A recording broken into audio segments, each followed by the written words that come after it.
Friends, welcome to my YouTube channel S K G सामान्य ज्ञान। आप हमारे चैनल को सब्सक्राइब करें, बेल आइकन जरूर प्रेस करें।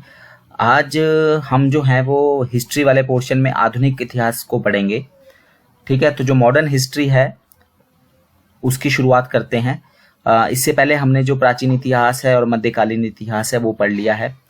तो आधुनिक इतिहास में हम ब्रिटिश प्रभाव और विस्तार को देखते हैं। ठीक है, और ब्रिटिश प्रभाव और विस्तार के साथ साथ जो 17वीं और 18वीं शताब्दी में जो साम्राज्य थे जिन पे बाद में ब्रिटिश लोगों ने या ब्रिटिश हुकूमत ने जो है वो अधिकार कर लिया था, उनके बारे में भी हम देखेंगे। तो शुरुआत करते हैं सिखों से।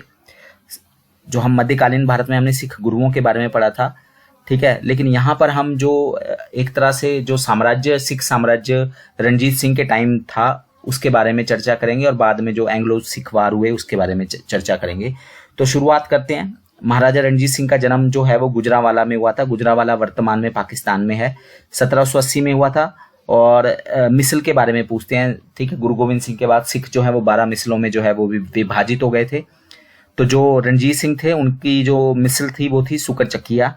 ठीक है, और उनके जो पिता का नाम था वो था महासिंह। तो महाराजा रणजीत सिंह का जन्म गुजरांवाला में हुआ। ठीक है, सुकर चकिया मिसल के थे। पिता का नाम उनके महासिंह था।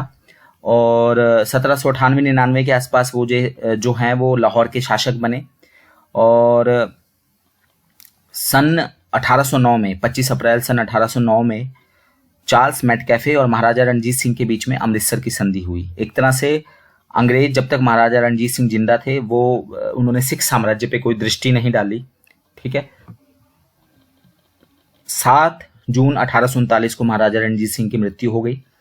और उसके बाद कुछ समय बाद ही जो है वो अंग्रेजों और सिखों के बीच में जो युद्ध शुरू हो गया। ठीक है, पहला एंग्लो सिख वार जिसको कहा जाता है, एंग्लो मतलब अंग्रेज, सिख युद्ध जो हुआ वो 1845-46 में हुआ। ठीक है, और इस युद्ध के बाद लाहौर की संधि हुई 9 मार्च 1846 को। बाद में भैरोवाला की संधि हुई 22 दिसंबर 1846 को। ठीक है, और इस संधि के तहत जो महाराजा दिलीप सिंह थे, ठीक है, राजा दिलीप सिंह के संरक्षण हेतु अंग्रेजी सेना का प्रवास जो है वो पंजाब में मान लिया गया।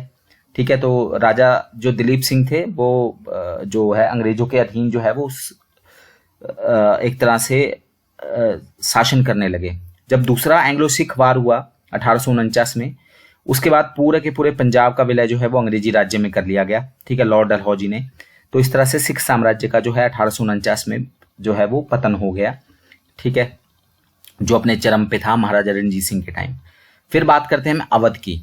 ठीक है, अवध एक तरह से बफर स्टेट था। जो सिख था ना, सिख साम्राज्य था, वो भी एक तरह से भारत अंग्रेजों के अंग्रेजी साम्राज्य और अफगानिस्तान के बीच में बफर स्टेट के तौर पे काम करता था। जो 1845-46 का जो पहला एंग्लो सिख वार में जब अंग्रेज जीते तो उन्होंने इसलिए नहीं मिलाया कि वो एक तरह से बफर स्टेट है, लेकिन जब लॉर्ड डलहौजी आए तो 1849 में उन्होंने पूरा का पूरा जो है पंजाब वो अपने अधीन कर लिया। ठीक है, अवध के साथ भी ऐसा ही था। अंग्रेजों और मराठों के बीच में एक तरह से ये बफर स्टेट के तौर पे काम करता है। बफर स्टेट मतलब जैसे आप ये कह सकते हैं कि नेपाल जो है वो भारत और चीन के बीच में एक तरह से बफर राज्य है। ठीक है, तो अवध साम्राज्य की स्थापना जो है, या आप ये कह सकते हैं कि एक तरह से स्वतंत्र घोषित किया मुगलों से।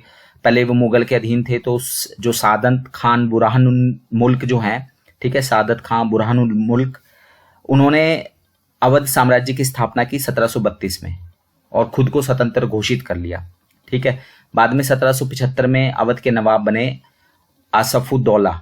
ठीक है, उन्होंने जो अवध की राजधानी है वो फैजाबाद से चेंज करके लखनऊ कर दी। ठीक है, और वहां पर उन्होंने इमामबाड़ा का जो है निर्माण करवाया। छोटा इमामबाड़ा, बड़ा इमामबाड़ा, ये लखनऊ में है। ठीक है, तो फैजाबाद में था पहले राजधानी अवध की।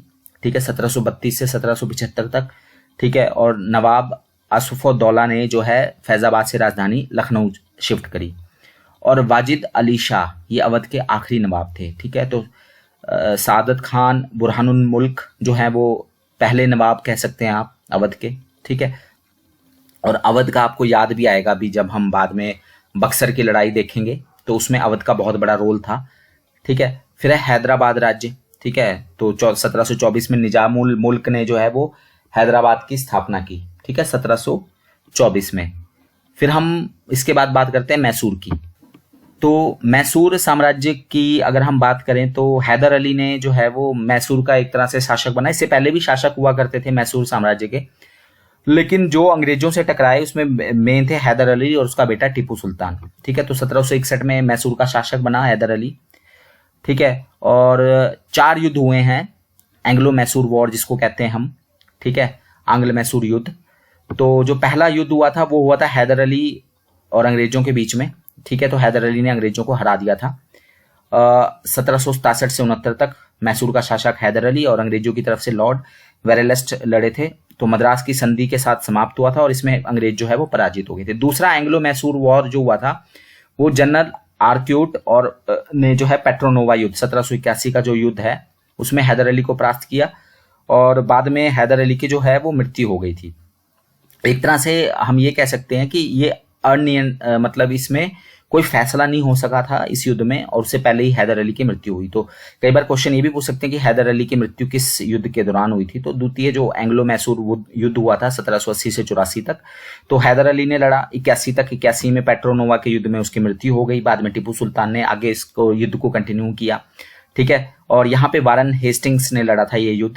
ठीक है, टीपू सुल्तान और हैदर अली के खिलाफ। मैंगलोर की संधि हुई थी सेकंड जो है एंग्लो मैसूर युद्ध के बाद और इसमें हैदर अली की मृत्यु हुई थी। तो ये सेकंड जो एंग्लो मैसूर वॉर है, ठीक है, 84 तक चला। फिर तीसरा जो एंग्लो मैसूर युद्ध है तो यहाँ पे हमने देख भी लिया है, टीपू सुल्तान ने फिर जो दूसरा एंग्लो मैसूर वॉर है उसकी कमान संभाली। तीसरा एंग्लो मैसूर युद्ध जो हुआ वो 1790 से 1792 तक था। इसमें अंग्रेज, निजाम और मराठों ने मिलकर जो है तीनों ने मिलकर टीपू सुल्तान को हरा दिया था और फिर उसको मजबूरन श्रीरंगपट्टनम की संधि करनी पड़ी। ठीक है, तो कई बार पूछ भी सकते हैं कि भाई श्रीरंगपट्टनम की संधि किस युद्ध के बाद हुई। तो ये तीसरे एंग्लो मैसूर युद्ध के बाद हुई थी। पहली हुई थी, पहले युद्ध के बाद मद्रास की संधि, दूसरे के बाद मैंगलोर की संधि, तीसरे के बाद श्रीरंगपट्टनम की संधि। ठीक है, और आखिरी इसके बारे में तो बहुत बार क्वेश्चन आया हुआ, ये 1799 है, 90 नहीं है। चौथा एंग्लो मैसूर युद्ध ये 1799 है, 90 नहीं है। ये लॉर्ड वेलिजेली ने टीपू सुल्तान को जो है वो मारा और मैसूर राज्य पे कब्जा कर लिया। तो चौथा एंग्लो मैसूर युद्ध जो 1799 टीपू सुल्तान और लॉर्ड वेलिजेली में हुआ था और टीपू सुल्तान की मृत्यु हो गई। और सहायक संधि का मतलब आपने पढ़ा भी होगा, 1798 में लॉर्ड वेलिजेली ने ही इसको जो है वो शुरू किया था। ठीक है, अब जो लोकल राजा होते थे उन्हीं के खर्चे पे अंग्रेज जो है वो सेना उनके राज्य में रखते थे। ठीक है, कि हम आपकी मदद करेंगे। ठीक है, लेकिन वो अपनी सेना वो देते थे पर खर्चा सारा वो जो वहाँ की लोकल गवर्नमेंट जो है, जो लोकल जो राज्य होते थे वो भारत के जो थे तो वो ही खर्चा उठाते थे। तो ऐसे ही मैसूर के साथ भी हुआ, सहायक संधि की गई। 1798 में सहायक संधि शुरू हुई थी। 1799 में जो है ये चौथे एंग्लो मैसूर। क्वेश्चन ये आता है कि चौथे एंग्लो मैसूर युद्ध के बाद जो है वो कौन मारा था। तो टीपू सुल्तान मारा था। किसने मारा था? लॉर्ड वेलिजेली ने मारा था। अगर हम बात करें बंगाल की, बंगाल बहुत इंपॉर्टेंट है। ठीक है, अंग्रेजों का पहला प्रभाव जो है वो बंगाल से ही शुरू हुआ, फिर वो पूरे देश में फैल गया। स्वतंत्र बंगाल की स्थापना 1717 में मुर्शीद कुली खान ने की थी। ठीक है, 1740 ईस्वी में अलवर्दी खान जो है वो बंगाल का नवाब बना और उसकी मृत्यु के बाद फिर सिराजुद्दौला बंगाल का नवाब बना। बहुत इंपॉर्टेंट है, मुर्शीद कुली खान, फिर अलवर्दी खान 1740 में और उसकी मृत्यु के बाद सिराजुद्दौला। और यहीं से फिर पलासी की लड़ाई के बारे में जो है वो शुरू होता है, पलासी की लड़ाई। ठीक है, तो ये आप देख सकते हैं पलासी की लड़ाई और फिर बाद में बक्सर की लड़ाई। तो पलासी की जो युद्ध है वो 23 जून 1757 को अंग्रेजों के सेनापति रॉबर्ट क्लाइव और बंगाल के नवाब सिराजुद्दौला के बीच में हुआ। कारण उसमें बहुत सारे भी थे, ठीक है, कि क्यों हुआ, कैसे हुआ, लेकिन अंत में जो है वो मीर जाफर की धोखाधड़ी की वजह से सिराजुद्दौला जो है वो पराजित हो गया। ठीक है, और मीर जाफर को फिर अंग्रेजों ने जो है वो बंगाल का नवाब बना दिया, जो कि एक तरह से रॉबर्ट क्लाइव के हाथों की कठपुतली था। बाद में मीर जाफर को भी हटाकर उसके दामाद मीर कासिम को जो है बंगाल का नवाब बनाया गया। तो पलासी की लड़ाई जो है वो लड़ी गई थी सिराजुद्दौला और अंग्रेजों के बीच में। अंग्रेजों की तरफ से लड़े थे रॉबर्ट क्लाइव। रॉबर्ट क्लाइव का बहुत बड़ा योगदान है अंग्रेजी साम्राज्य को स्थापित करना, खासतौर पर बंगाल में और फिर बंगाल से पूरे भारत में। ठीक है, तो पलासी की लड़ाई में जो है वो रॉबर्ट क्लाइव ने सिराजुद्दौला को हराया और मीर जाफर को बनाया। बाद में मीर जाफर को हटा के, जो कि कठपुतली था, फिर मीर कासिम बिठाया। फिर बक्सर का युद्ध हुआ मीर कासिम और अंग्रेजों के साथ। पर मीर कासिम के साथ और भी लोग थे, जो मैं बात कर रहा था आपकी बक्सर के युद्ध 1764 में अंग्रेजों ने लड़ा। लेकिन मीर कासिम जो बंगाल का नवाब था उसको सहायता मिली अवध के नवाब शुजाउद्दौला से और मुगल सम्राट शाह आलम सेकंड से, ठीक है। लेकिन इन तीनों को ही पराजित कर दिया रॉबर्ट क्लाइव ने। अंग्रेज विजयी हुए और अंग्रेजी नेतृत्व जो है वो सेनापति हेक्टर मुनरो ने किया। 1765 को जो है वो क्लाइव ने शाह आलम सेकंड के साथ इलाहाबाद की संधि की, ठीक है। शाह आलम सेकंड जो था वो मुगल सम्राट था, ठीक है। शुजाउद्दौला जो है अवध का नवाब तो भाग गया था। 1772 में फिर वारंग हेस्टिंग्स ने बंगाल में द्वैत शासन अंत कर दिया और 1765 में द्वैत शासन की शुरुआत की, ठीक है। एक तरह से द्वैत शासन जो है वो 1765 में उसकी शुरुआत हुई, ठीक है। बंगाल का शासन समाप्त कर दिया, ठीक है, और द्वैत शासन की शुरुआत हुई 1765 में।